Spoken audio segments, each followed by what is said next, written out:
लोकसभा में मानसून सत्र के दूसरे दिन भी ऑपरेशन सिंदूर पर महासंग्राम जारी रहा।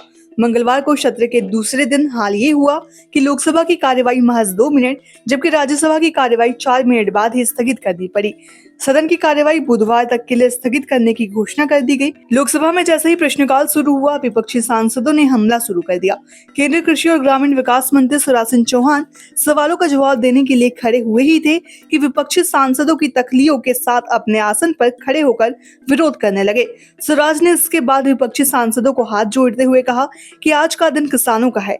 20 से 11 सवाल किसानों के हैं, ऐसे में प्रश्नकाल चलने दिया जाए। विपक्षी सांसदों के आचरण के कारण सदन की कार्यवाही स्थगित हो जाने पर एमपी के पूर्व सीएम और देश के कृषि, किसान एवं ग्रामीण विकास मंत्री शिवराज सिंह चौहान ने नाराजगी जताई। उन्होंने ट्वीट कर आरोप लगाया कि विपक्ष किसानों और गांव के मुद्दों पर चर्चा नहीं करना चाहता। उनके इस ट्वीट पर राजनीतिक सरगर्मी बढ़ गई है। मंत्री शिवराज सिंह चौहान ने विपक्षी सांसदों पर किसानों व गांव के मुद्दे पर चर्चा से भागने का गंभीर आरोप लगाया।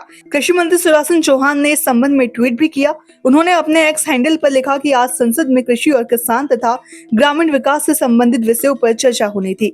प्रश्नकाल में 11 सवाल किसान और गांव के थे, लेकिन ये दुर्भाग्यपूर्ण है कि विपक्ष अनावश्यक हंगामा कर इन महत्वपूर्ण विषयों पर चर्चा नहीं होने दे रहा। सांसद लोकतंत्र का पवित्र मंदिर है। विकास और जन कल्याण मुद्दों पर सकारात्मक चर्चा ही लोकतंत्र के प्राण है, लेकिन विपक्ष ने लोकतांत्रिक मर्यादाओं का पालन नहीं किया और साथ ही देश में करोड़ों किसान का भी अनादर किया। मैं विपक्ष से प्रार्थना करता हूं कि किसान कल्याण से जुड़े विषयों पर चर्चा होने दे। हम सवालों के जवाब देने के लिए तैयार है और सदन के माध्यम से किसान कल्याण की योजनाएं भी रखना चाहते हैं, लेकिन विपक्ष नहीं चाहता कि चर्चा हो। देश देख रहा है कि कौन किसानों के साथ खड़ा है और किसका मकसद सिर्फ हंगामा खड़ा करना है।